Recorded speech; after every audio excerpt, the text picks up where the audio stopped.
ou à un service. Donc, pour remettre un petit peu dans le contexte, donc BPI France, finalement, dans le cadre de son soutien à l'innovation et à l'internationalisation, donc des entreprises, a développé depuis quelques années, finalement, un dispositif.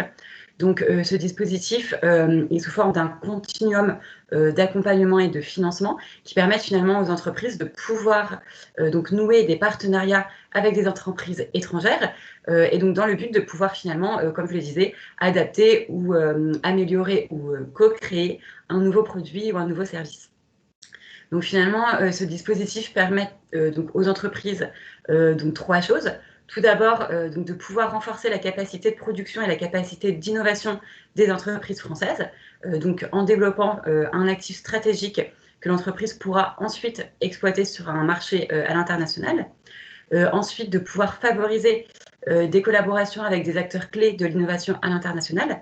Et puis enfin, de pouvoir accélérer la croissance de l'entreprise en développant un actif stratégique et finalement qui va pouvoir permettre à l'entreprise de pouvoir se différencier sur le marché à l'international et donc de pouvoir permettre de mieux répondre aux besoins du marché. Donc finalement, le partenariat technologique international aujourd'hui permet aux entreprises de pouvoir donc collaborer avec un partenaire technique, donc comme je disais tout à l'heure, pour adapter un produit ou en co-créer un nouveau, et donc pouvoir le commercialiser finalement après une phase de recherche et développement qui pourra durer donc de 2 à 3 ans. Et qui pourra donc et BPI France donc vous accompagne sur cette démarche d'internationalisation. Donc concrètement, comment ça se passe? Donc, c'est sous forme d'appel à projet. Donc, il y a 3 appels à projets, enfin 3 différents types d'appels à projets qui existent aujourd'hui. Donc, il y a tous les appels à projets qui sont portés par la Commission européenne dans le cadre d'Horizon 2020 et donc aujourd'hui d'Horizon Europe. Donc, il y a également les appels à projets qui sont portés par le réseau Eureka. Eureka, aujourd'hui, c'est un réseau qui comporte 45 pays et qui permet aux entreprises membres de ce réseau de pouvoir finalement initier des appels à projets et de pouvoir faire participer toutes les entreprises des pays membres. Et donc, c'est finalement une grande convention qui est signée par ces 45 pays et donc qui permet de faciliter les appels à projets. Donc, il y a également le programme Eurostars, donc les appels à projets d'Eurostars, qui sont eux portés et par la Commission européenne et par le réseau Eureka, et qui permettent finalement aux PME innovantes de pouvoir y répondre avec des partenaires étrangers. Et finalement, donc, il y a les appels à projets bilatéraux. Ces appels à projets bilatéraux, eux, donc, sont portés par BPI France et par les agences d'innovation étrangères.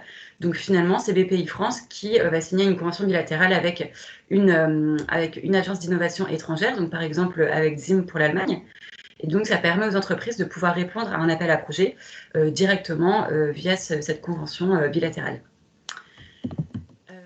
Aujourd'hui, on va un peu plus s'intéresser donc aux appels à projets par le réseau Eureka et par convention bilatérale. Donc finalement, aujourd'hui, la direction de l'innovation et de l'accompagnement donc chez BPI France propose tout un continuum d'accompagnement sur l'aide à l'internationalisation des entreprises.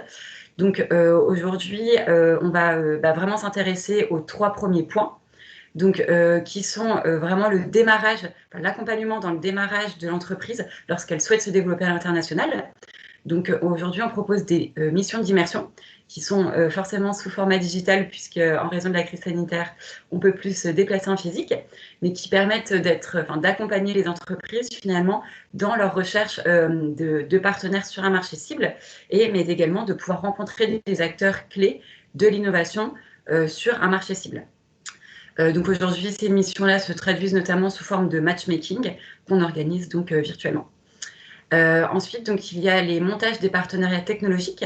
Donc finalement, ça se traduit sous un diagnostic qui s'appelle le diagnostic partenariat tech international. Donc je vous expliquerai un petit peu plus en détail tout à l'heure, mais c'est vraiment une offre qui se positionne en amont de l'appel à projet et qui permet de vous accompagner dans le montage de votre partenariat de R&D, dans également la recherche de partenaires, et puis tout ce qui est rédaction de la candidature sur l'appel à projet. Et puis finalement, donc, l'appel à projet, qui lui vous permet d'être accompagné sur donc, la phase de recherche et de développement par un soutien donc, financier.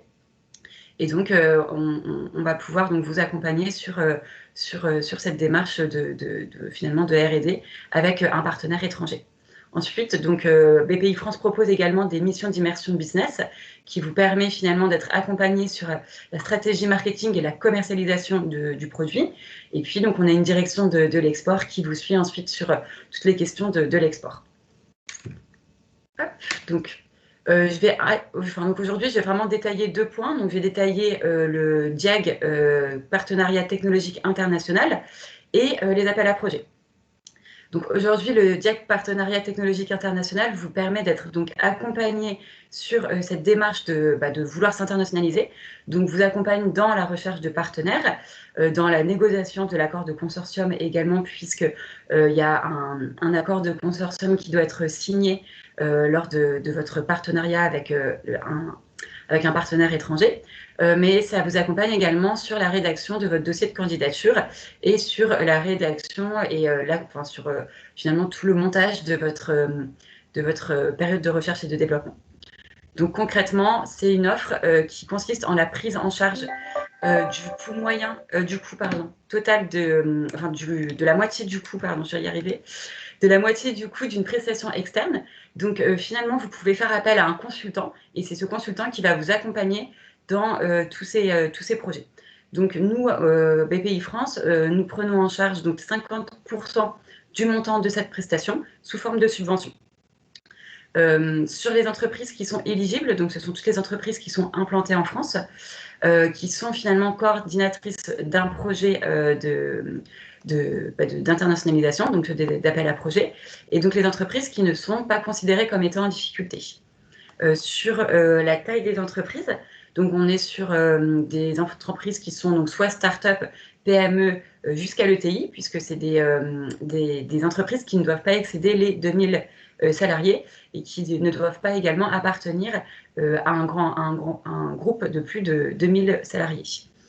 Donc finalement, cette offre est ouverte toute l'année, donc vous pouvez candidater quand vous le souhaitez et l'instruction se fait entre 1 et 2 semaines, donc c'est assez rapide. Donc pour résumer un petit peu, donc c'est finalement une offre qui va vous permettre de pouvoir trouver vraiment le bon partenaire, de rédiger votre dossier technique et commercial sur votre projet de R&D, de pouvoir également rédiger et déposer le dossier de candidature avant la clôture de l'appel à projet et vous accompagner dans la constitution de l'accord de consortium. Je vais maintenant détailler un peu plus donc, les appels à projets. Donc finalement, les appels à projets, aujourd'hui, il y en a énormément qui sont ouverts avec plein de pays différents. Donc vous pouvez répondre à des appels à projets, par exemple, avec le Canada, avec l'Allemagne, avec Taïwan, Singapour. Voilà, donc on a finalement énormément d'appels à projets qui sont ouverts sur l'année entière, mais qui sont aussi parfois ouverts que sur quelques mois. À la fin, de toute façon, de mon intervention, je pourrais vous envoyer le calendrier de 2021 des appels à projets. Mais finalement, sur les critères de financement de ces appels à projets et les entreprises éligibles, donc comme je le disais tout à l'heure, finalement, c'est toutes les entreprises françaises n'excédant pas les 2000 salariés et n'appartenant pas à un groupe de plus de 2000 salariés. Donc, il faut qu'il y ait une entreprise française et une entreprise étrangère minimum dans le consortium. Et si vous souhaitez travailler avec des laboratoires publics ou des universités, ou même des instituts de recherche, vous pouvez, mais par contre, ces instituts publics ne peuvent pas être pris comme acteur principal du consortium, mais il sera finalement considéré comme sous-traitant. Sur le partenariat, donc comme je le disais, c'est deux entreprises minimum. Si vous souhaitez travailler avec plus d'entreprises, vous pouvez. Mais par contre, on parle vraiment de collaboration, c'est-à-dire que toutes les entreprises du consortium doivent finalement collaborer ensemble et travailler plus ou moins à charge équivalente sur le projet. Donc, c'est-à-dire qu'un pays, enfin un partenaire, ne doit pas représenter plus de 70% du budget total du projet. Donc, c'est vraiment de la collaboration. Sur les coûts qui sont éligibles à ce financement, c'est vraiment tous les coûts qui sont liés à la recherche et au développement. Donc, tous les coûts de recherche industrielle, de développement expérimental, c'est-à-dire les phases de test, les prototypages, également les coûts pour se déplacer, pour aller rencontrer votre partenaire. Donc, si vous devez prendre l'avion, par exemple, pour aller au Canada ou en Allemagne, le coût du billet peut également être dans les coûts éligibles. Mais aussi, si vous avez besoin d'être hébergé sur place, ces coûts-là sont aussi éligibles. Et puis, tous les coûts qui sont liés forcément au RH, les coûts qui sont liés à la sous-traitance. Donc, voilà, c'est vraiment finalement très, très large. Donc, c'est l'avantage. Sur le montant de l'aide, donc on est sur une avance remboursable ou alors un prêt à l'innovation qui varie entre 50 000 € minimum jusqu'à 3 millions d'euros maximum. Et finalement, cette aide intervient dans un maximum de 65% des dépenses éligibles du projet. Donc ça, c'est quelque chose qui est à savoir. On n'est par contre pas sur ce produit-là, on n'est pas sur de la subvention, on est plutôt sur de l'avance remboursable ou du prêt à l'innovation. Et donc finalement, cette période de recherche et développement doit durer maximum 3 ans, donc ne doit pas excéder finalement les 3 ans, et avoir des perspectives de commercialisation à la fin de cette période de recherche et développement.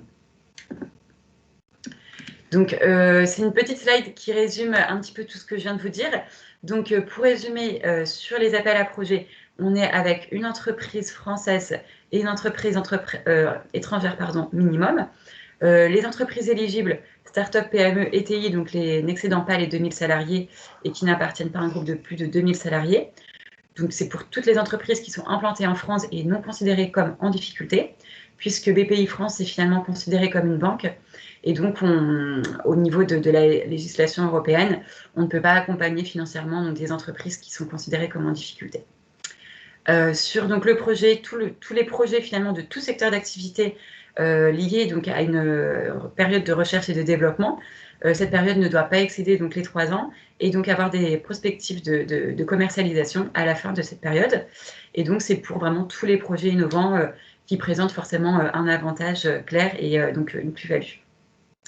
Et comme je le disais également tout à l'heure, donc tous les coûts, les coûts éligibles sont vraiment les coûts liés à toute cette R&D.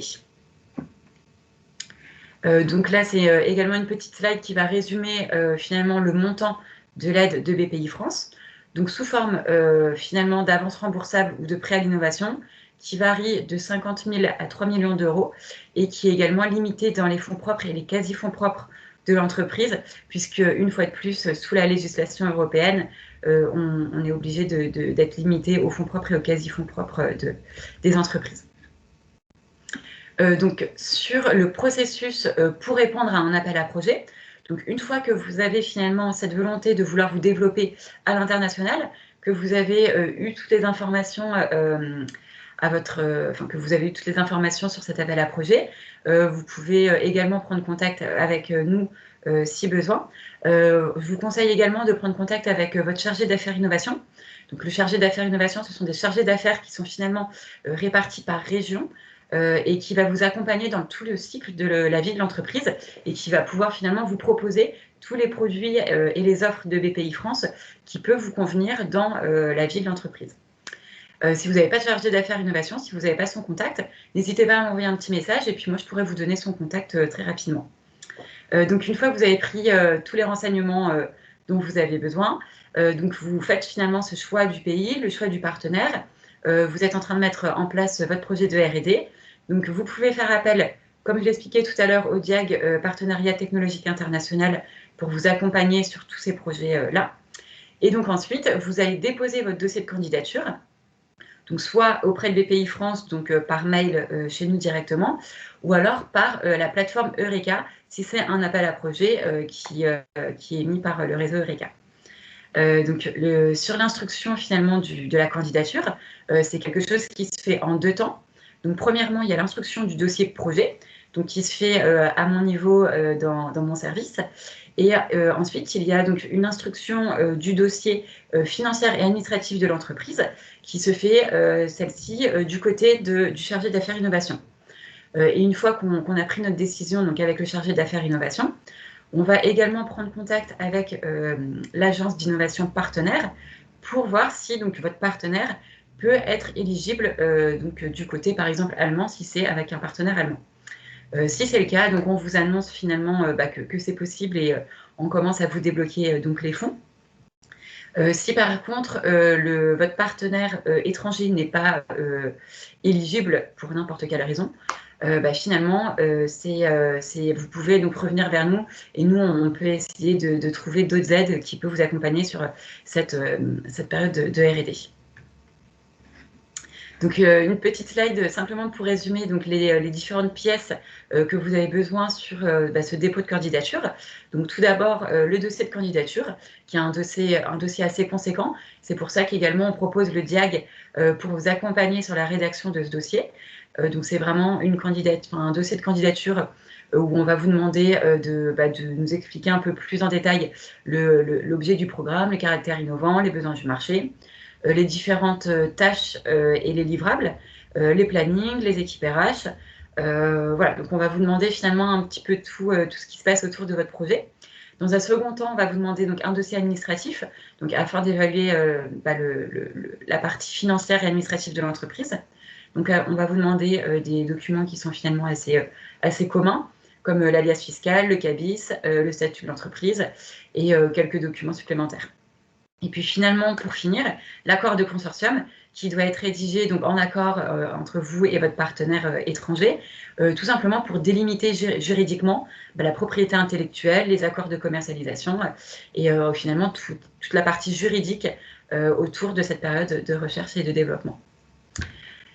Donc voilà, j'ai dit à peu près le plus gros.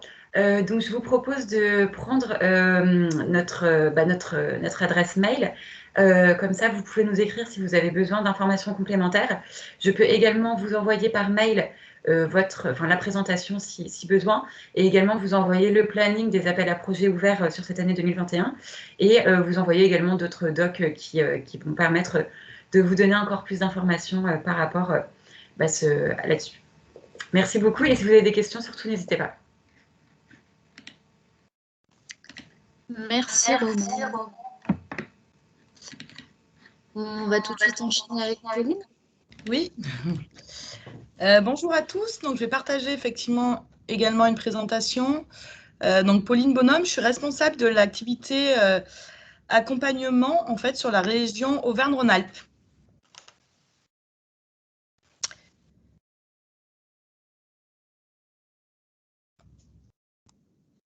Vous voyez ma présentation, c'est bon?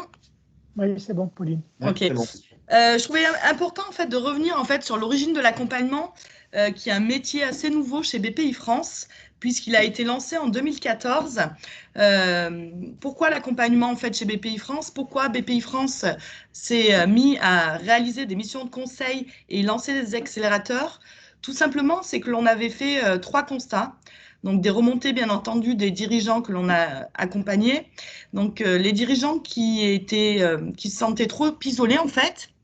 Donc, l'idée, c'était de voir comment on pourrait les mettre en réseau avec tout l'écosystème BPI France et pas que les dirigeants avaient également un faible recours au conseil.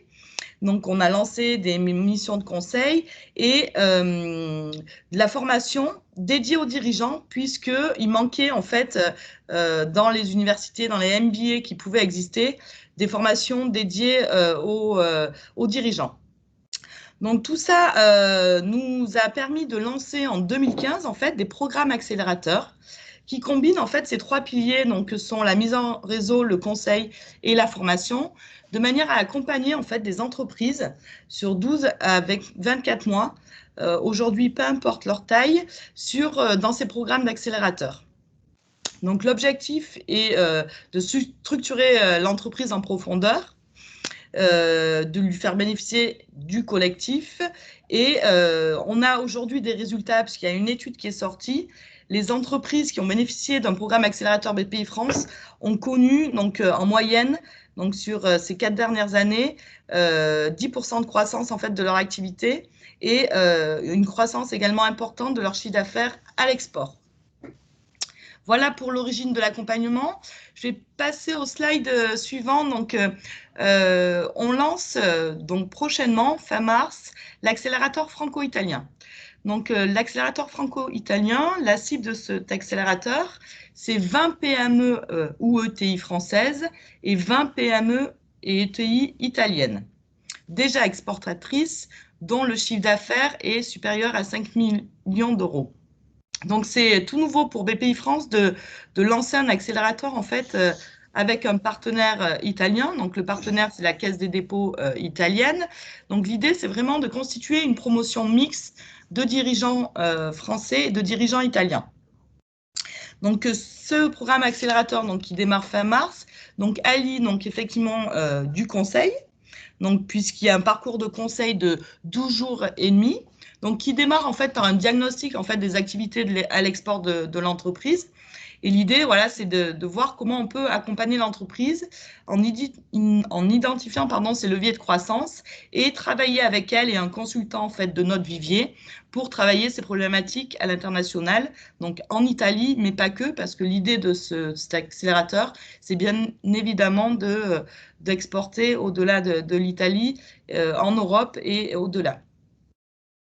Il y a également des séminaires. Donc, les séminaires, donc, il y en aura 6 de 2 jours, donc 3 en France et 3 en Italie. Et le programme aura une durée de 18 mois. Donc, ce programme-là est vraiment fait pour accompagner en fait les entreprises sur le marché italien, les accompagner également pour créer des synergies avec les industriels en fait de la promotion italienne pour qu'elles développent leur chiffre d'affaires en Italie et à l'export. Ensuite, en juin 2021, on lance la 3e promotion de l'accélérateur international. Donc, cet accélérateur, c'est effectivement accompagner les dirigeants dans leur stratégie à l'international. Donc, on va constituer une promotion donc, de 30 PME ETI françaises déjà exportatrices dont le chiffre d'affaires est supérieur à 5 millions d'euros. C'est un accélérateur national, donc des entreprises de toute la France. Il y a toujours un parcours conseil, donc là, c'est 15 jours de conseil avec un consultant agréé BPI France. Et il y a également un parcours de formation, donc 3 sessions de formation, 2 jours en France et 2 à l'étranger. Ces sessions de formation, alors j'en ai pas parlé pour le franco-italien, mais pour l'international, c'est vraiment, voilà, il y a des thématiques telles que la stratégie, la digitalisation, l'organisation, RH, management, le Lean. Donc, ce sont des formations en fait qui reviennent régulièrement dans l'ensemble de nos accélérateurs. Ce programme donc accélérateur est sur une durée de 18 mois, comme le franco-italien. Donc, pendant 18 mois, on embarque donc 30 entreprises pour les accompagner dans leur développement à l'export. Je vais terminer par une dernière offre que l'accompagnement BPI France propose. C'est pour le coup des missions de conseil en fait à l'international.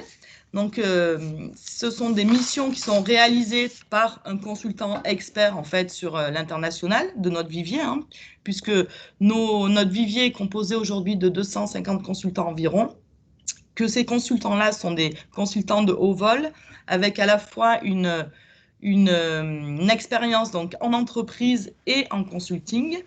Et pendant 10 jours, on va accompagner donc l'entreprise de manière à ce qu'elle puisse se structurer et optimiser en fait son développement à l'international.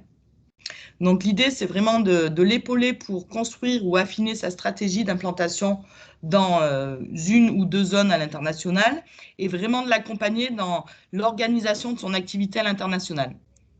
Donc identifier par exemple une organisation cible, établir un plan marketing adapté. Et on peut également l'accompagner dans la définition en fait des indicateurs efficaces pour le pilotage de son activité à l'export.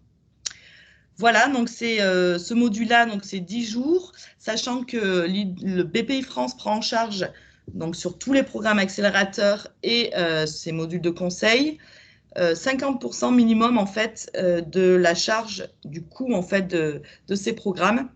Donc, pour vous donner un exemple, hein, donc, la mission de conseil de 10 jours pour le module international, c'est 12 000 € et un restant à charge de l'entreprise de 6 000 €, ce qui signifie que BPI France subventionne en fait la moitié en fait de cette mission-là. Voilà, donc moi j'ai terminé. Je ne sais pas s'il y a des questions.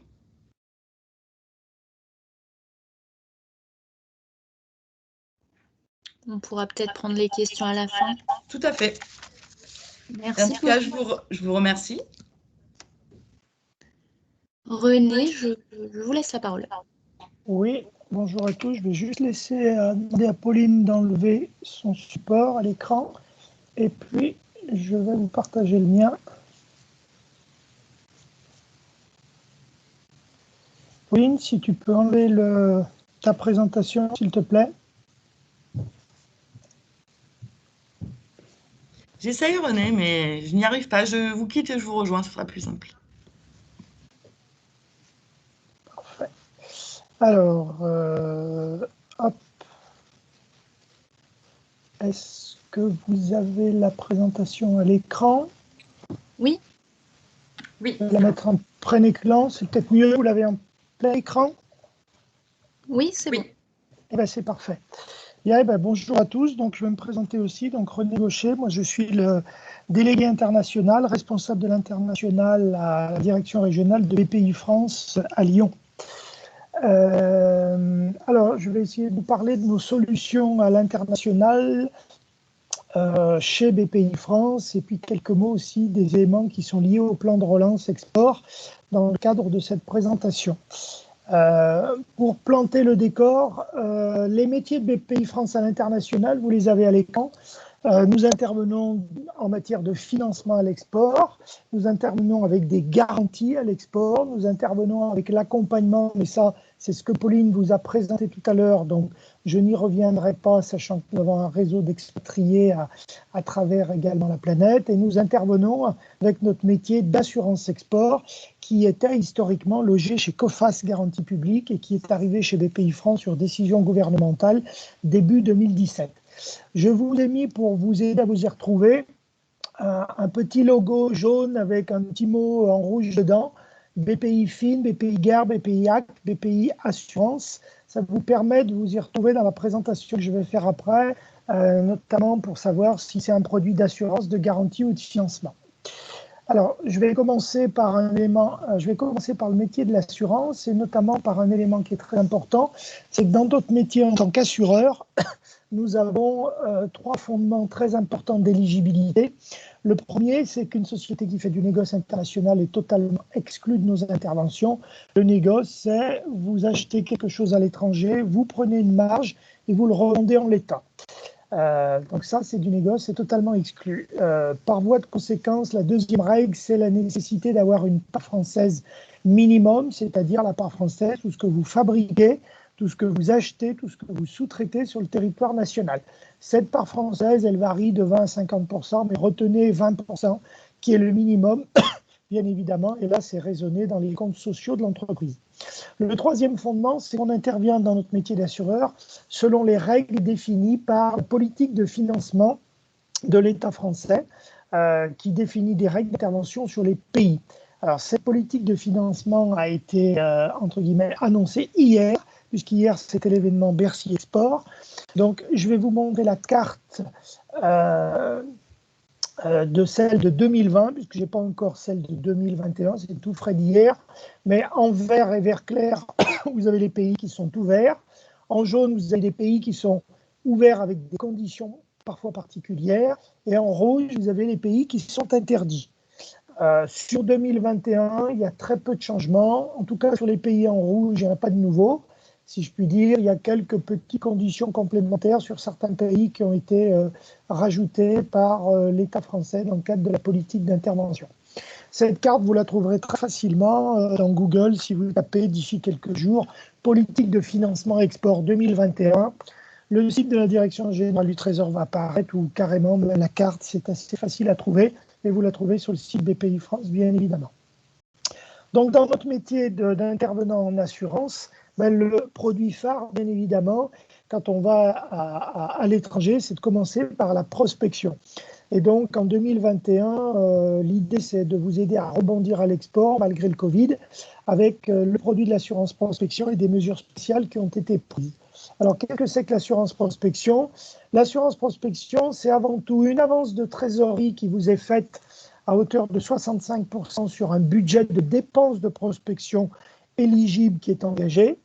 Vous définissez un budget de dépenses sur une liste de dépenses éligibles. Et une fois qu'on vous a donné un accord, eh bien, on va financer 65% de la trésorerie de ce budget. Mais c'est également un mécanisme assurantiel, puisque c'est également dans le produit une assurance contre l'échec éventuel de la prospection. Ça veut dire quoi, une assurance? Ça veut dire que si sur le ou le pays que vous avez ciblé, vous ne faites aucun chiffre d'affaires à la fin de la période de prospection et de franchise, on verra après ce que c'est, eh bien, vous n'allez rembourser à BPI France que 30% de votre avance de trésorerie.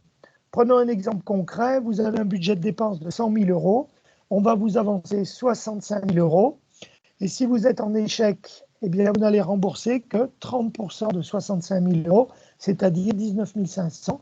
Le reste vous sera acquis et constituera une subvention dans vos comptes. Voilà, donc c'est à la fois une avance de trésorerie et un mécanisme assurantiel pour vous aider à prospecter en toute sécurité et pour vous inciter à prospecter, bien évidemment. Donc là, vous avez les grandes caractéristiques de l'assurance prospection. Il faut être une entreprise qui fait moins de 500 millions. Vous allez choisir la période de prospection, les pays. Il vous faut un budget de dépenses minimum de 30 000 euros, mais sur 2, 3 ou 4 ans de prospection, on y est vite à 30 000 euros. Comment ça fonctionne? Eh bien, vous avez 3 périodes. Ici, c'est un exemple avec 2 ans de prospection, mais il peut y avoir 3 ou 4 ans, on va y revenir. Donc, vous avez une période de prospection, une période de franchise, une période de remboursement. La période de prospection, c'est là où on va vous donner le cash. Le cumul de la période de prospection et de franchise, c'est la période pendant laquelle vous allez prospecter et, je l'espère, signer des contrats. Et à la fin de cette période de prospection et de franchise, c'est là où on va faire un état du chiffre d'affaires que vous avez fait sur ces 4 ans dans l'exemple, ou plus si la période de prospection est plus longue. Et c'est là où vous allez déclarer le chiffre d'affaires et c'est là où vous aurez soit un échec, ce que je ne vous souhaite pas, soit un succès partiel ou un succès total, ce qui va enclencher derrière la phase de remboursement de l'avance de trésorerie en totalité, partiellement ou limité à 30% si vous êtes en échec total. Voilà ce qu'est le produit. Alors, en 2021, pour aider les entreprises à repartir de l'avant dans le cadre de la période Covid, 4 mesures fortes ont été prises. Premièrement, la période de prospection qui normalement est plafonnée à 3 ans peut être portée à 4 ans. Deuxième chose, élément, j'ai un bruit de fond avec quelqu'un qui a un micro ouvert. Deuxième chose, si vous avez recruté un responsable export, un directeur export, une assistante export, un sales area, comme on dit, eh bien, ces personnes-là, si vous les avez recrutées dans les 12 derniers mois, on va pouvoir vous les intégrer dans les dépenses. Donc ça, c'est très dérogatoire, et y compris si vous avez recruté un VIE. Vous pouvez démarrer, troisième mesure, votre prospection de 6 mois en décalage. Concrètement, ça veut dire vous déposez une demande de prospection le 1er mars 2021, eh bien, vous avez 6 mois pour démarrer au maximum votre phase de prospection, ce qui, par rapport à la crise Covid, est bien, puisque ça vous permet de monter votre dossier, on l'étudie, on le décide, comme ça, vous êtes tout prêt pour démarrer à l'automne. On espère tous qu'à l'automne, on y verra un petit peu plus clair par rapport à la situation Covid. Et puis, dernière mesure, et non des moindres, l'année dernière, on vous donnait tout de suite la moitié des 65% en trésorerie. Eh bien, en 2021, on va vous donner, non pas la moitié, mais 70% de la trésorerie pour pouvoir lancer votre prospection. Donc, c'est très incitatif, bien évidemment. Voilà les mesures de l'assurance prospection dans le cadre du plan de relance. Ces mesures sont valables toute l'année 2021. Donc, vous avez derrière la fiche produit avec le petit cartouche vert que vous voyez ou qui vient d'expliquer ce que je vous ai dit. Donc, là, je passe vite. C'est la même chose.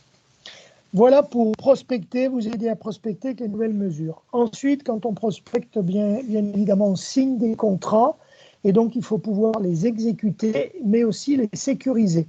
Donc, toujours dans notre métier d'assurance, à l'export, 3 grands dispositifs.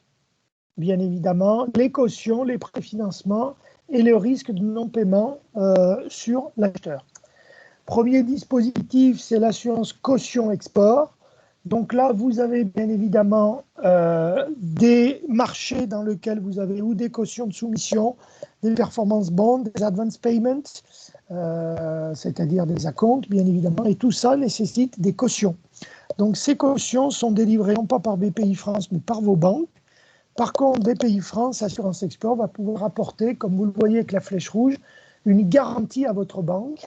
Et cette garantie, en 2021, pour aider les banques, elle peut aller jusqu'à 90% de la caution que la banque va délivrer pour votre compte.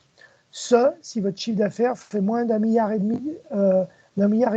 Donc ça, c'est très dérogatoire, hein, bien évidemment, puisqu'en régime normal, c'est 80%, et pour les entreprises, jusqu'à 150 millions d'euros. Là, c'est 90% jusqu'à 1,5 milliard de chiffre d'affaires. Donc voilà, ça, c'est une couverture qui vous permet, bien évidemment, de pouvoir avoir vos cautions. Si votre banque trouve que la caution est trop grosse ou que la banque est un peu frileuse pour les temps qui courent, ben nous, on va couvrir ça. Deuxième sujet, pour exécuter votre marché, ben il vous faut de la trésorerie. Pourquoi? Parce que pour fabriquer, vous avez un cycle de fabrication, vous allez avoir des dépenses, vos achats, votre personnel, etc. Et vous allez avoir des recettes attachées à votre contrat. Les recettes, c'est dans la mesure du possible un acompte, un advance payment de l'acheteur, mais pas toujours, et puis des encaissements au fur et à mesure que vous allez livrer ou des réceptions provisoires, voire définitives. Donc la garantie de préfinancement, qui est un produit d'assurance export, ça va permettre quoi? Ben, ça va permettre à votre banquier d'ouvrir une ligne de trésorerie qui va être dédiée à ce marché export. Ça n'est pas un crédit de trésorerie global, c'est dédié à ce marché export. Et cette ligne de trésorerie, eh bien, même combat que pour les cautions, on va pouvoir couvrir la banque à 90% si vous faites moins d'1,5 milliard de chiffre d'affaires. Donc là, les banques sont assez friandes de ce dispositif, puisque quand elles ouvrent une ligne de trésorerie pour préfinancer un marché à l'export, très très souvent, ou pour ne pas dire dans la quasi-majorité des cas, c'est du crédit en blanc, elles n'ont pas de garantie particulière, et donc nous, on va les couvrir à 90%, ce qui va très largement faciliter les choses. Troisième dispositif, bien évidemment, c'est quand vous avez un contrat à l'export, il faut l'exécuter conforme au cahier des charges, c'est évident. Mais bien évidemment, le risque, il est où? Il est que votre client étranger ne vous paye pas. Alors, il peut ne pas vous payer pour deux raisons. Soit il est en insolvabilité financière, il a déposé le bilan, soit il y a un risque politique, c'est-à-dire qu'il veut bien vous payer, mais les autorités politiques du pays interdisent le paiement.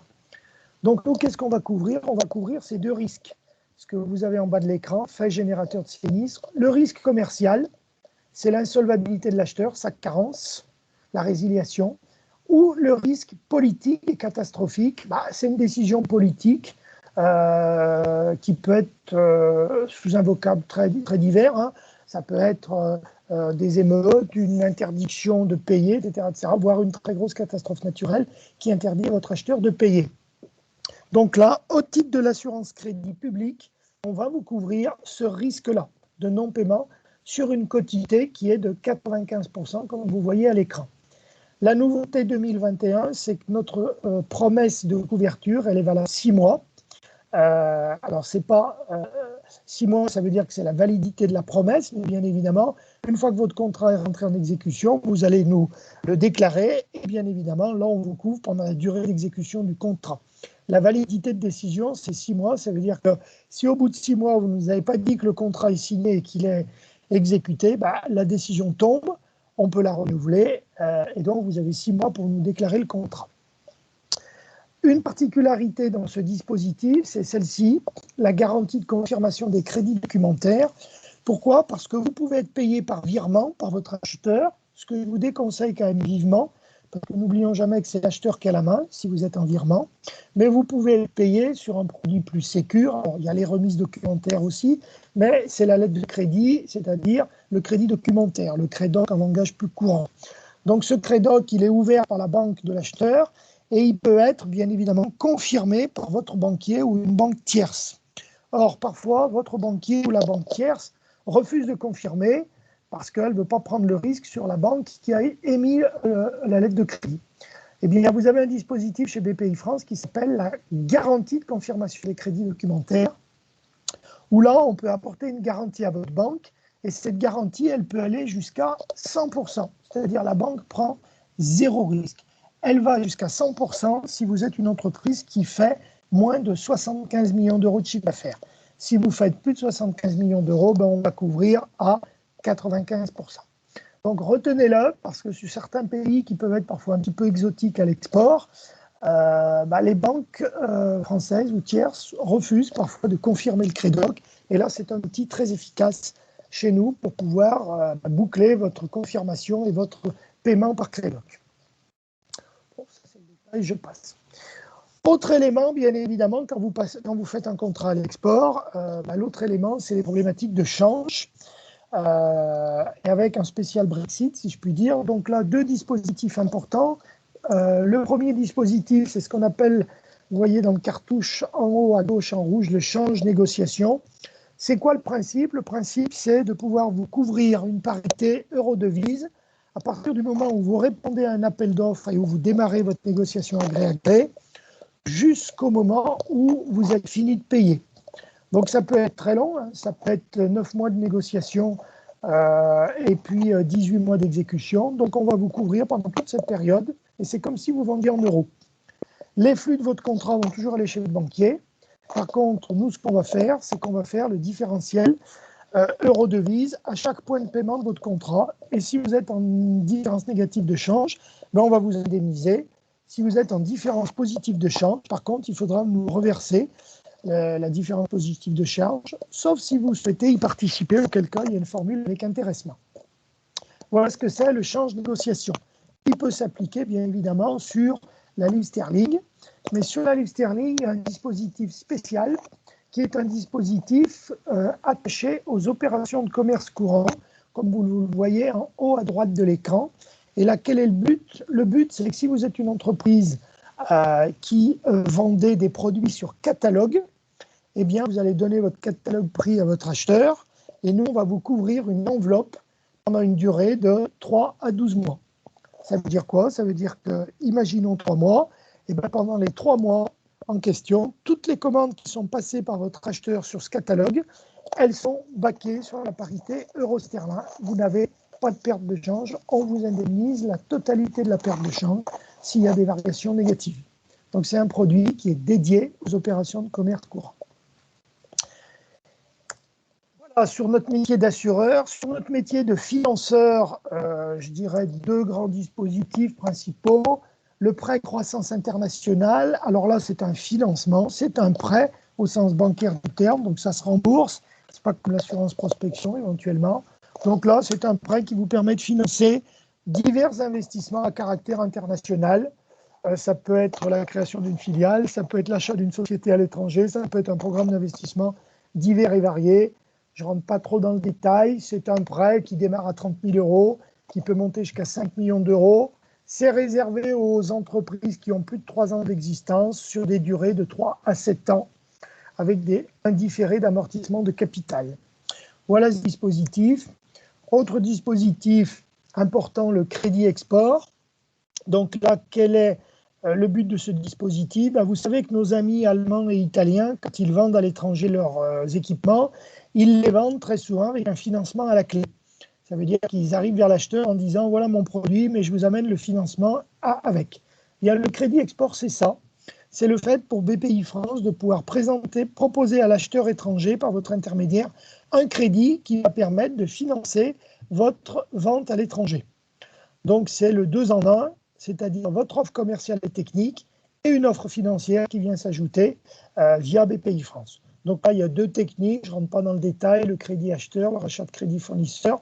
Sachez simplement que ces opérations qui sont quand même assez structurantes au plan juridique et financier, pour pouvoir, entre guillemets, les amortir et pour que votre acheteur ait un intérêt quand même à ces opérations, il faut que vous ayez un contrat commercial de vente qui soit à minima de 1 million, 1 200 000 euros pour que ça soit suffisamment attractif pour votre acheteur. L'attractivité pour l'acheteur, elle est où? Elle est sur le fait qu'il a un crédit. Donc, au lieu de vous payer cash, il va payer BPI France sur une durée longue. C'est donc BPI France qui va vous payer votre équipement. C'est nous qui vous payons. Et l'acheteur va nous payer le crédit sur la durée. Donc, le premier intérêt. Le deuxième intérêt, c'est qu'il va avoir un crédit à des taux français, donc à des taux d'intérêt très bas, ce qui est très attractif dans certains pays de la planète, bien évidemment. C'est sûr que si votre acheteur est allemand, aucun intérêt de monter un crédit export, parce qu'il a des taux plus intéressants. américain, même combat. Si votre acheteur est en Afrique, en Asie, en Amérique latine, en Europe de l'Est, là, ça devient beaucoup plus attractif puisque les taux d'intérêt sont plus élevés. Dernier dispositif, avant l'ultime, le fonds Build-up international. Ça, c'est un dispositif, si vous réalisez une croissance externe à l'étranger, eh bien, plutôt que d'utiliser votre trésorerie, plutôt que de lever que du crédit, on va intervenir à vos côtés et on va rentrer au capital de la société à vos côtés. On ne va donc pas rentrer dans votre société française, on va rentrer directement au capital de la cible que vous achetez, ce qui est très novateur et qui n'existe pas sur le marché aujourd'hui. Donc, ce sont des opérations sur des tickets d'investissement qui démarrent à 10 millions à peu près, jusqu'à 150 millions d'euros de valeur de la cible étrangère. Voilà, très rapidement sur ce dispositif qui peut être très attractif. Je termine par les dispositifs de garantie. Sur notre métier de garantie, notre métier de garant, deux dispositifs, le fonds de garantie international. Donc celui-ci, vous le voyez en haut à droite de l'écran, il est réservé aux PME au sens européen du terme. Donc ça veut dire qu'il faut faire moins de 50 millions d'euros de chiffre d'affaires, avoir moins de 250 personnes. Si vous êtes plus gros que ça, ce dispositif ne peut pas être utilisé. Le principe de ce dispositif, eh bien, c'est votre banquier qui va vous prêter l'argent sur du moyen long terme pour financer des investissements à l'international. Et là, on va pouvoir apporter une garantie à votre banque à 60% sur ce crédit. Donc, c'est un dispositif qui permet de garantir le crédit que la banque fait et donc de rassurer la banque sur une quotité de 60%. Autre dispositif de garantie, c'est ce que j'appelle le spécial filiale étrangère. Le principe, c'est quoi? C'est la garantie de projet à l'international. C'est un dispositif de garantie dans le cadre où vous créez une filiale à l'étranger, premier cas.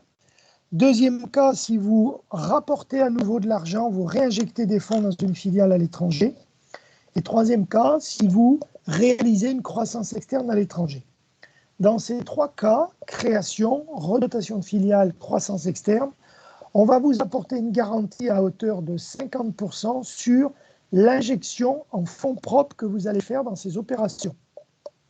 Et qu'est-ce qu'on va couvrir avec ces 50%? On va couvrir le risque, entre guillemets, d'échec de la filiale ou de la croissance externe. Le risque d'échec, c'est quoi? C'est la liquidation judiciaire. Vous avez créé une filiale, vous achetez une affaire, ça se passe mal, ça dépose le bilan, c'est liquidé. Ou deuxième cas, un arrêt volontaire de la filiale.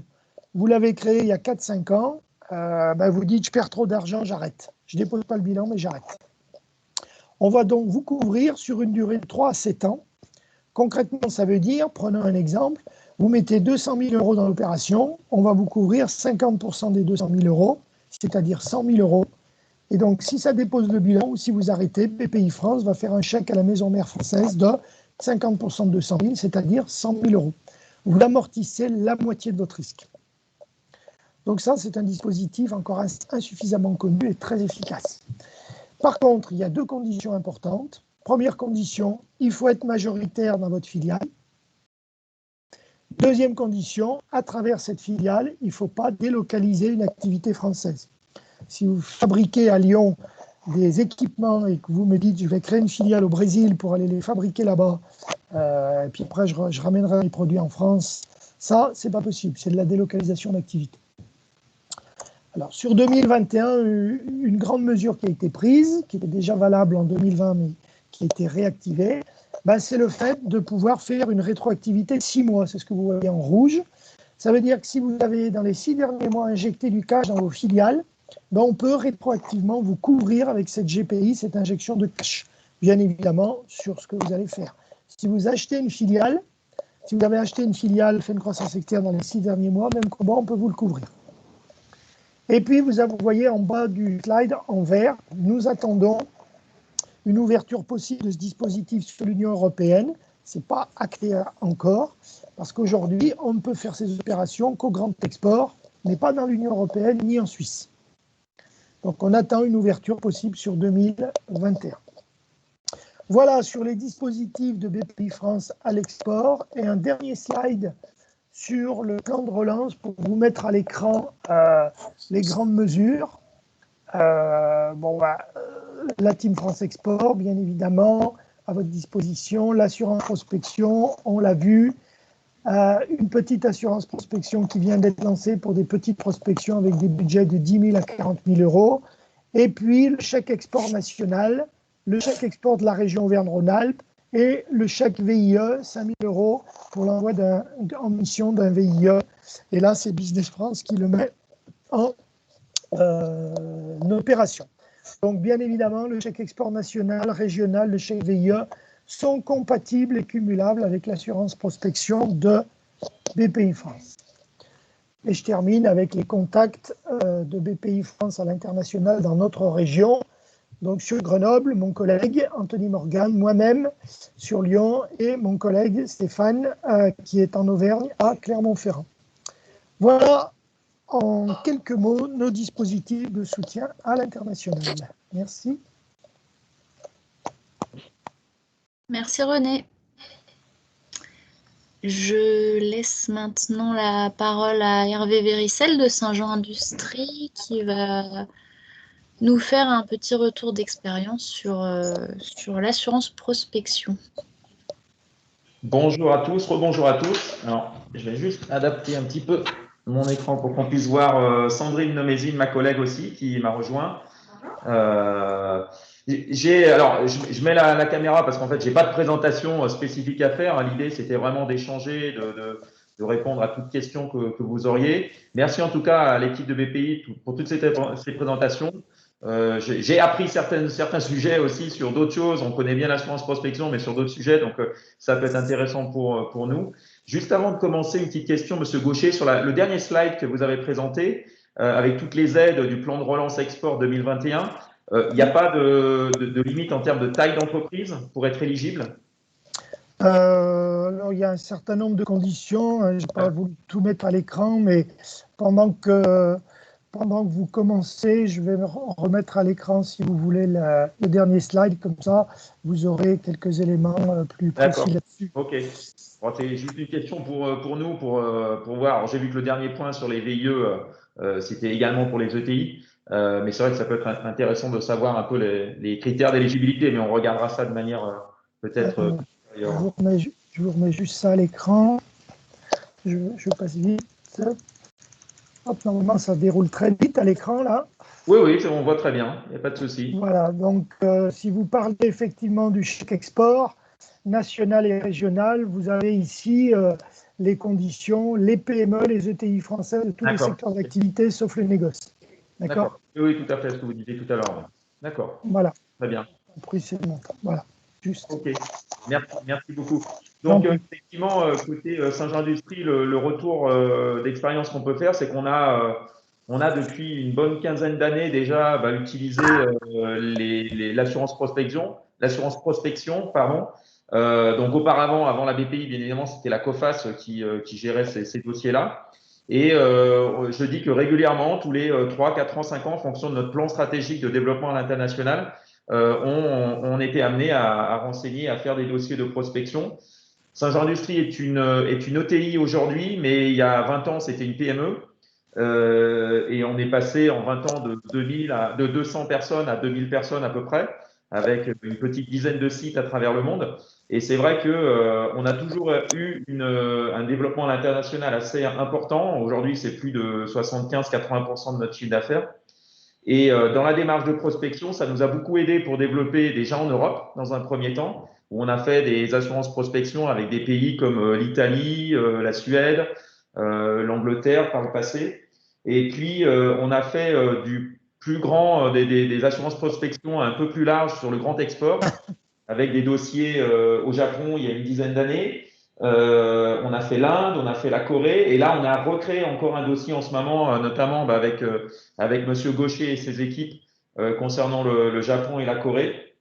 Et je dirais que le gros avantage, bien évidemment, pour nous, c'est de se dire, on n'hésite pas à y aller à l'export, donc parce qu'on a cette souplesse en termes de cash qui est d'autant plus intéressante à cette période de problématique Covid, qui nous permet de se dire, déjà, mettons en place les démarches, on a le support financier pour pouvoir le faire, Alors même si c'est à hauteur de 65%, on a quand même une bonne partie qui est quand même entre guillemets financée, et ça nous permet vraiment de voir et de mettre en place des actions de prospection.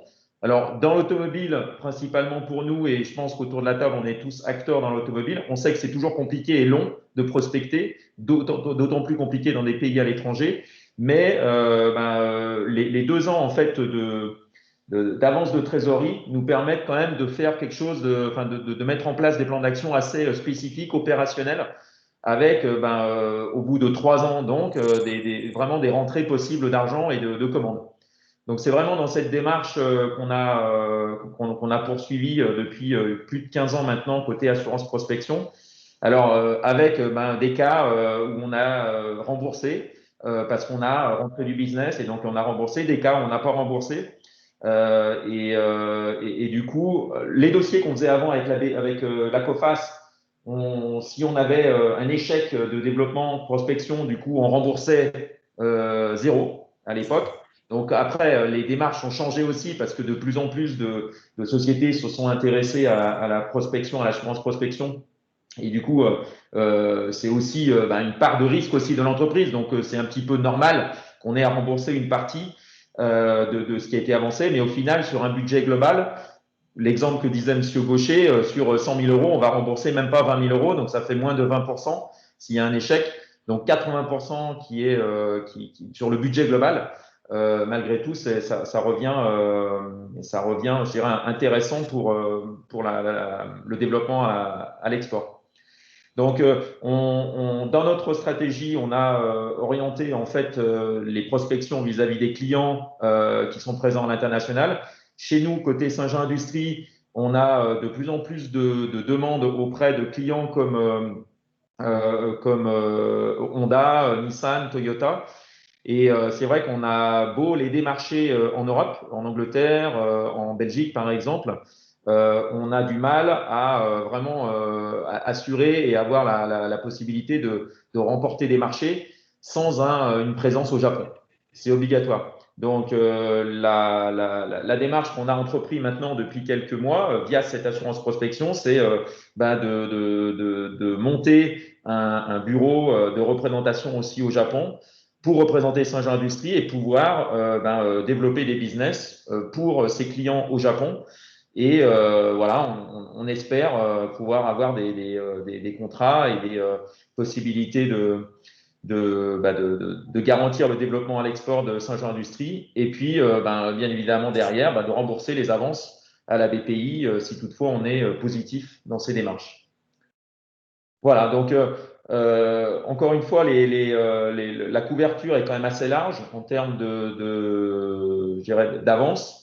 Et tous les frais qui sont liés au développement à l'international et en tout cas à la prospection, tout ça est éligible à hauteur de 65% dans l'assurance prospection BPI. Donc, ce qui permet de couvrir tous les coûts directs, mes déplacements au Japon, le temps passé, les frais de représentation aussi sur place.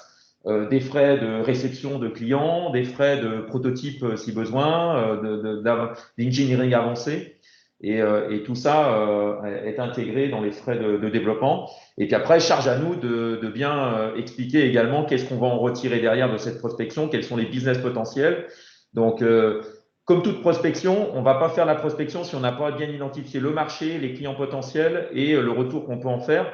Donc, c'est pour ça que, et Sandrine va en parler un petit peu derrière, les exigences et le dossier est assez non pas compliqué, mais assez important à renseigner. Il y a beaucoup de données à renseigner et on doit avoir une construction assez précise de ce qu'on veut aller faire sur tel pays.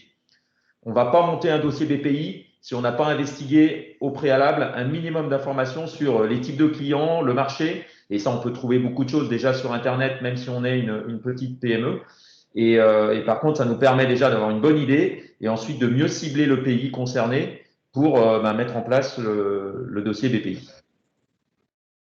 Voilà un petit peu pour notre retour d'expérience. Je vais juste donner la main à quelques mots, juste Sandrine, pour qu'elle explique un petit peu, parce que c'est elle qui a en charge un petit peu la prospection. Pardon, je vais apporter le micro, qui est en charge, renseigner les dossiers sur le site internet. juste que tu donnes quelques retours d'information pour les gens de la BPI aussi. Ça sera important aussi de connaître notre retour. D'accord. Donc, en fait, je vais rejoindre un peu Monsieur Vérissal sur le fait que, en fait, il faut vraiment bien identifier et faire vraiment une liste exhaustive de toutes les dépenses qui sont susceptibles d'intervenir pour aller prospecter dans la zone qui est définie. Parce que la liste est relativement longue et importante et ça se limite pas au voyage ou au déplacement, mais il y a une liste jusqu'aux traductions ou au site internet ou des choses comme ça. Donc la liste est vraiment importante, donc il faut vraiment bien identifier toutes les dépenses qu'on peut avoir. Après, il faut avoir également bien une stratégie parce qu'on vous demande de rédiger en fait votre stratégie sur la zone concernée. Donc, et après, dans le suivi, vous allez avoir des comptes rendus à faire. Des rapports d'activité. Des rapports d'activité de ce que vous avez effectivement mis en place, entrepris, et vos échecs et vos succès et vos prévisions. Donc, faut vraiment avoir une idée relativement claire, je pense, de tout ce que vous allez avoir à faire. Et autre chose aussi, c'est que vous n'êtes pas obligé d'avoir juste un pays dans votre dossier d'assurance prospection. On peut en mettre plusieurs. Donc, et faire un dossier pour plusieurs pays. Donc voilà, ça peut économiser des fois peut-être un peu du temps ou voilà, ça permet aussi peut-être des fois de mutualiser des coûts ou voilà. Donc voilà moi ce que je peux en dire.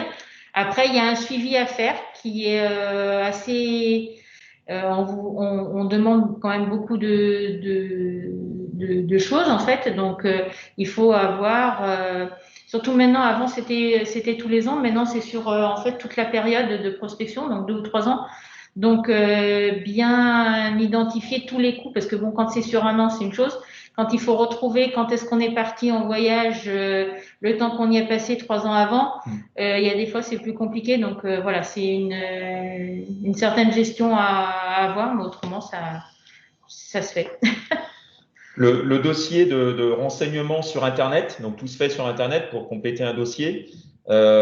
C'est assez long et complexe, comme disait, enfin complexe, non, il y a beaucoup d'éléments. Donc, prévoyez bien en amont votre listing de tout ce que vous prévoyez d'enregistrer, parce qu'une fois que vous êtes sur la base, vous devez tout compléter de A à Z jusqu'au bout. Et alors aussi pour les équipes de BPI, le retour d'expérience qu'on a, c'est que c'est parfois un peu compliqué parce que s'il nous manque une donnée, on ne peut pas aller plus loin et on est obligé quasiment de recommencer à zéro. Donc ça, il y a peut-être une amélioration à faire sur la base de données pour renseigner un dossier d'assurance prospection. Pardon ? On ne peut pas créer un brouillon. On peut pas, voilà, et on ne peut pas enregistrer un certain donné. Et si on se met pendant 2 heures, on doit renseigner pendant 2 heures le dossier. Si on est coupé au bout d'1 heure, parce qu'on a une urgence, notre patron nous demande de travailler sur un autre dossier ou qu'il manque une info. Du coup, là, par contre, voilà, on ne peut pas enregistrer, on est obligé de redémarrer à zéro et de tout renseigner. Donc, il y a peut-être, voilà, avec le service informatique de BPI, il y a peut-être une amélioration. Je vais vous répondre tout de suite sur ce point-là pour rassurer tout le monde qui est en ligne. Oui. Puisque nous avons une nouvelle version de ce qu'on appelle BEL, Banque en ligne et BPI France, où les dossiers d'assurance prospection sont déposés, qui va rentrer en vigueur incessamment sous peu. Et tous ces points-là ont été traités, puisque vous allez avoir un enregistrement automatique de ce que vous faites. Vous allez pouvoir quitter, revenir quand vous voulez. Si vous voulez venir dimanche à midi, venez le dimanche à midi. Donc tout ça va être en enregistrement automatique, en saisie automatique. Voilà, on a pris en compte un certain nombre de points d'amélioration technique et tous ces sujets-là que vous évoquez. Normalement, d'ici la fin du mois de février, nouvelles versions sont réglées. Parfait. Eh ben, très bien. C'était effectivement un des sujets. On a pas mal discuté avec Sandrine et c'est vrai que c'était un peu le point délicat dans le renseignement des données. Et donc, c'est pour ça que je disais bien préparer en amont. Mais si c'est corrigé, alors, ça n'empêche pas qu'il faut préparer en amont, ça c'est clair. Mais en tout cas, c'est une bonne nouvelle. Merci, Monsieur Gaucher. Donc voilà, je pense qu'on a fait à peu près le tour sur le retour d'expérience. Encore une fois, c'est un très bon outil. Nous, on est très satisfaits de ces démarches. Merci encore aux équipes BPI. Merci, M. Gaucher, également, par rapport à la situation des dossiers en cours de prospection parce que l'année 2020 a été compliquée. 2021 s'annonce aussi compliquée. Donc, les démarches de prospection, notamment au Grand Esport, ne peuvent pas se faire comme prévu. Des Teams avec les Japonais, bien évidemment, on en fait, mais rien ne remplace des rendez-vous face-to-face, surtout dans la prospection. Et c'est vrai que ça manque, les rendez-vous clients face à face. Et du coup, les dossiers et les plans d'action de prospection prennent du retard. Donc, merci, Monsieur Gaucher, pour votre flexibilité par rapport à l'allongement de certains dossiers. Et, pardon ? Ouais. Et donc, voilà, en tout cas, pour nous, c'est un bon outil. Donc, je voulais partager cette expérience avec les autres, avec les adhérents de CARA. Alors, Sandrine a une question pour vous. Oui, j'en profite du coup, oui. M. Gaucher. Étant donné que l'année 2020 a été un peu compliquée, il y a aussi l'obligation d'effectuer un voyage sur la zone pour que le dossier continue à être actif. Compte tenu de la situation, ça marche comment? On a bien conscience de ce point-là et en fait, l'obligation qui est de faire à minima un déplacement sur la zone, elle vaut pendant toute la période de prospection. D'accord? Donc, vous n'êtes pas cantonné à une année. Mais par ailleurs, si vous êtes, je dirais, en fin de période de prospection et que vous n'aviez pas encore fait votre déplacement et que malheureusement vous ne pouvez pas le faire, bien évidemment, les entreprises, quand elles vont déclarer tout ça chez nous, on va être bienveillant et tolérant par rapport à cette situation, c'est évident. C'est évident. On sait bien que voilà. Mais retenez un point clé, c'est que contractuellement, on doit faire au moins un déplacement sur la zone pays, et ce pendant la période entre guillemets de prospection. Voilà, donc c'est pas par année. C'est nouveau pour moi. D'accord, ok. Voilà, okay. C'est pas par année. Hein. Vous avez 4 ans de prospection, pendant 4 ans, il faut que vous soyez déplacé au moins une fois sur les 3 ou 4 ans. D'accord. Je vous remercie, M. Gaucher. J'en prie.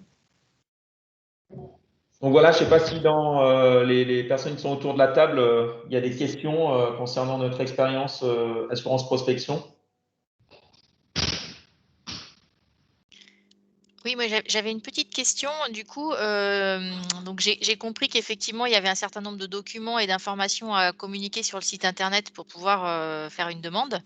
Et du coup, pour pouvoir préparer tout ça en amont, est-ce qu'il existe un listing des informations à préparer pour justement pouvoir, le moment venu, avoir tous les documents nécessaires et requis sous la main pour pouvoir remplir le dossier? Alors, je vais vous répondre sur ce point-là, madame. En fait, il y a 2 choses fondamentales. Il y a ce qu'on appelle les documents liés à la conformité et à la réglementation qui s'impose à tout banquier privé et public que nous sommes en tant que BPI France. Donc la conformité, c'est quoi? C'est les statuts à jour de l'entreprise, l'extrait CABIS, le détail des actionnaires de l'entreprise, la carte d'identité du représentant légal et des actionnaires qui ont plus de 25% du capital. Ça, c'est la conformité, c'est les documents qui sont demandés chez BPI France, mais d'ailleurs par toutes les banques d'une manière générale. Et à côté de ça, vous avez, comme le disait M. Véricel, vous avez à remplir en ligne votre demande. Mais pour vous aider, vous allez retrouver en ligne, je dirais, ce qu'on appelle un tableau des dépenses. Et ce tableau des dépenses, en fait, si vous voulez avancer dans le dépôt d'une assurance prospection, moi-même ou mes collaborateurs, on vous l'envoie par mail. C'est une matrice Excel. Donc déjà, vous pouvez le faire, j'allais dire, tranquille chez vous, à la maison, pour remplir l'ensemble des éléments. Une fois qu'il est fait, quand vous vous connectez pour déposer votre dossier, vous saisissez en ligne. De même, on peut vous envoyer la liste des dépenses éligibles, qui est un document où vous verrez toutes les dépenses qui sont éligibles par grande catégorie. Donc vous n'êtes pas seul, rassurez-vous, on vous envoie tout ce qu'il faut. Donc si après vous voulez tout ça, vous me contacterez soit si vous êtes sur le Rhône et l'Ain, vous êtes sur mon territoire, soit si vous êtes sur un autre territoire, je vous rerouterai vers mes collègues dans les autres départements divers et variés, si je puis dire. Très bien, merci. Vincent Rivognac, Société Exto. Bonjour à tous, je vous ai rejoint en cours de route. J'ai une question pour Saint-Jean, justement, suite à votre retour d'expérience, parce que je comprenais que là, il s'agissait de monter un dossier pour votre bureau au Japon. Je voulais savoir si vous aviez monté des dossiers vers d'autres zones assez exotiques. Je pense à l'Inde ou la Turquie, ou ce genre de pays. Alors, oui, on a monté, alors pas pour la Turquie, mais on a monté un dossier pour l'Inde il y a combien de temps 4-5 ans? 4-5 ans à peu près, ouais. On a monté parce qu'en fait, le marché est assez important en Inde, dans l'automobile, et on avait du mal à prospecter sur place, à voir dans quelle mesure est-ce qu'on pouvait vendre nos produits. Et en fait, on a lancé cette démarche pour pouvoir rencontrer des gens là-bas. Donc, on y est allé. On a fait le tour de différents clients potentiels. On a dû échanger avec d'autres équipementiers automobiles qui sont présents là-bas. Et en fait, on s'est aperçu qu'à cette époque, le pays n'était pas mature par rapport aux produits qu'on fait. On a plutôt des pièces en aluminium, plutôt des pièces pour l'allègement des voitures, etc. Et eux, ils ont plutôt des véhicules vraiment très, très bas de gamme. Ouais, Ils n'utilisent pas d'aluminium aujourd'hui. Donc, on a été, on a fait cette assurance protection pour vraiment essayer de découvrir un maximum le pays. On y allait parce qu'il faut y aller pour voir ce que c'est. Par contre, le retour, c'est que c'était pas vraiment très positif. Adapté. Ouais. On a fait un autre démarche pour un autre pays également un peu exotique, c'est l'Iran. Donc ça, on l'a démarré en 2016 ou 2017. Et donc, on y est allé aussi et on a pas mal échangé avec beaucoup d'équipementiers qui sont présents là-bas, parce que comme vous savez, PSA Renault, ce sont des très gros, ils sont très bien implantés là-bas. Ouais. Malheureusement, en mai 2018, Trump a décidé de sortir je crois que c'était en mai 2018 ou 2018. Trump a décidé de sortir des accords du nucléaire iranien et donc a coupé les ponts et a posé des pénalités à toutes les entreprises, notamment financières, bancaires, qui travailleraient avec l'Iran. Et quand on a des banques comme, je ne sais pas, la BNP qui travaille avec les États-Unis ou avec l'Iran, il choisit quoi?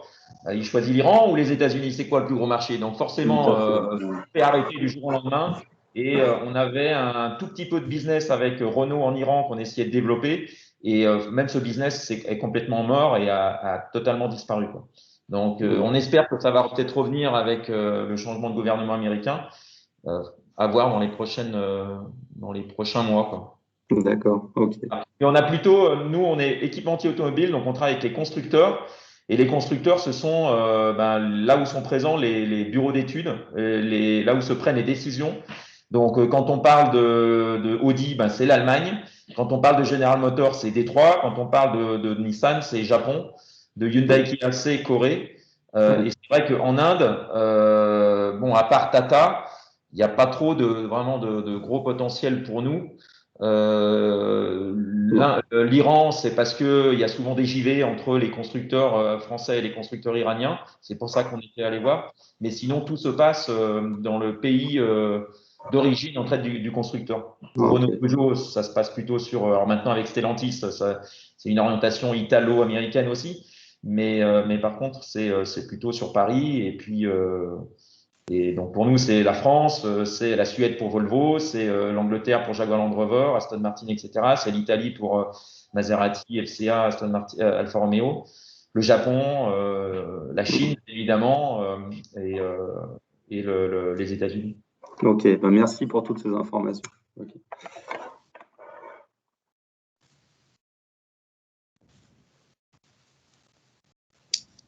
Monsieur Rivoniak, vous avez un projet du coup, ou vous voulez peut-être nous en parler un petit peu? Alors nous aussi, on a une branche d'activité qui est liée à l'automobile, où on est un équipementier automobile aussi qui s'adresse directement aux constructeurs, mais aux usines des constructeurs. En fait, on vend des outils d'aide à la production, en particulier pour la peinture des véhicules. Et on produit en France aujourd'hui, mais on produit aussi avec un partenaire aux États-Unis, on produit au Brésil. Et donc, on a un plan pour se développer en Europe et plus loin. Et on est contacté aussi de fil en aiguille, notamment là, récemment, c'était pour Hyundai Inde. C'est pour ça que je posais la question. On est aussi sur Renault Turquie. Donc, c'est plutôt pour moi et pour nous, c'est c'est déjà se renseigner sur ce qu'il est possible de faire et comment on peut être accompagné et se mettre en position de pouvoir saisir des opportunités. Donc, complètement. Et puis bien identifier en fait qui sont les décisionnaires. Est-ce que les décisionnaires sont les achats de Renault, enfin de APO à Paris, ou est-ce que ce sont les usines avec les achats de produits qui utilisent un petit peu des catalogues de produits déjà identifiés ou déjà validés dans les autres usines françaises, par exemple? Ça aussi, c'est une chose à identifier. Et puis, après, ça dépend du modèle. Enfin, là, en l'occurrence, pour nous, pour des outils d'aide à la production qui peuvent générer quand même plusieurs centaines de milliers de chiffres de milliers d'euros de chiffre d'affaires voilà, à l'année, c'était même assez étonnant. On se rend compte que les usines ont de plus en plus le pouvoir de décision, et ça vaut aussi pour les Allemands. Et donc, en fait, voilà, nous, on peut directement aller essayer de creuser auprès des usines, même déporter très loin, sans forcément devoir aller convaincre la maison mère. D'accord, voilà, c'est bien. Et c'est une tendance qu'on voit de plus en plus, et notamment pour les Français. On se dit que malheureusement peut-être, mais nos donneurs d'ordre français ont peut-être perdu petit à petit le pouvoir par rapport aux usines qui sont déportées. Donc voilà, c'est pour ça que nous, ils perdent de l'autonomie, quoi. Ils perdent de l'autonomie, ou alors donc l'autonomie, elle est théorique, en fait. Elle gagne en autonomie, et en fait, c'est là-bas qu'il faut aller pour pouvoir aussi se faire connaître et convaincre les gens en local. Dans le cadre de l'assurance prospection, si vous avez un pays pour lequel vous avez ciblé, qui a vraiment un ou plusieurs pays, qui a vraiment des gros potentiels, parce qu'il y a beaucoup d'usines de vos clients qui sont implantés là-bas, vous pouvez voilà, clairement mettre une assurance prospection avec, pourquoi pas, un bureau, créer un bureau de représentation ou une personne qui pourra faire la prospection pour vous sur place et qui sera en partie financée par la BPI, en tout cas pour l'avance de cash, de trésorerie pour faire cette démarche-là. Non, tout à fait. C'est ce qu'on a fait au Japon, par exemple, c'est ce qu'on continue à faire. On va augmenter notre présence au Japon via en fait cette démarche d'assurance prospection BPI. Est-ce que quelqu'un là autour de la table a une expérience aussi similaire en Corée du Sud? Est-ce que vous êtes déjà allé voir? Nous, oui. En fait, parce que notre dossier, il est Japon et Corée. Donc, c'est vrai que j'en ai pas parlé, on a parlé du Japon, mais on a parlé également de la Corée. Alors, petite particularité, on a un partenaire en Corée, déjà, qui utilise certains de nos brevets pour produire des pièces en local pour Hyundai Kia depuis 2004.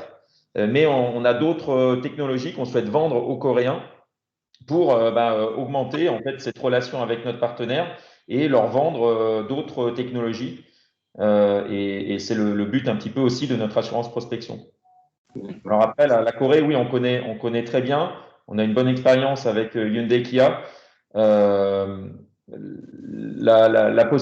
seule possibilité pour vraiment les toucher, c'est d'y aller, bien évidemment, mais aussi de pouvoir produire en local.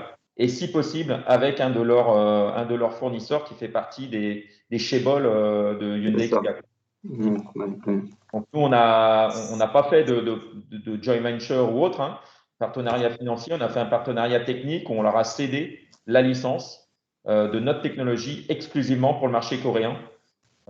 Et ils développent totalement pour le marché coréen. D'accord, ok.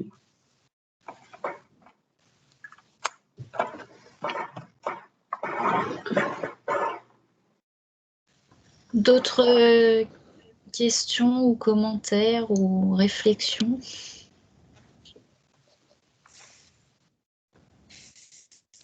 Du coup, comme Monsieur Rivoniak nous a rejoint un petit peu plus tard, je ne sais pas si vous aviez pu voir l'ensemble des présentations. En tout cas, elles ont été enregistrées, Magali, c'est ça? Oui, c'est ça. Et du coup, il sera tout à fait possible de les revoir si vous souhaitez les revoir ultérieurement, les différentes présentations, pardon. Et puis du coup, les supports seront également transmis, si je ne dis pas de bêtises. C'est ça. On mettra en ligne le replay et on joindra les présentations avec l'accord des 3 intervenants de BPI, évidemment. Donc, vous pourrez revoir le tout tranquillement. Ouais, j'avais vu l'agenda que vous aviez donné au préalable et donc par les séquences. Et donc, moi, j'avais ciblé parce qu'il allait directement nous toucher, nous intéresser. C'est pour ça que je me suis permis d'arriver un petit peu plus tard au niveau de… Vous avez bien fait. Voilà. C'était un petit peu le but, effectivement, de séquencer les interventions. Okay. Merci. En tous les cas, merci à René, Romane et Pauline, donc de BPI France, pour vos interventions. C'était très clair. Merci à vous. Merci beaucoup. Et merci Hervé et Sandrine pour vos conseils et votre témoignage. Je pense que c'est intéressant pour tous. Et voilà, si on peut en rester là, je pense, si personne n'a d'autres remarques à faire. Merci Magali pour l'organisation de ce webinaire. Et si vous avez des questions qui vous viennent ultérieurement, du coup, on est, Magali, Sad et moi-même, on est à votre disposition aussi pour faire les mises en relation qui iront bien ou poser les questions ou relayer. N'hésitez pas, voilà, s'il y a des choses qui maturent un peu ultérieurement à cette séquence, de nous questionner et puis nous, on verra comment on peut essayer de vous aiguiller vers les bons interlocuteurs pour y répondre. Ok, merci à tous. Bonne fin de journée. Merci. Bonne journée, au revoir. Bonne journée. Merci. Au revoir. Merci, au revoir. Au revoir. Merci, au revoir. Au revoir.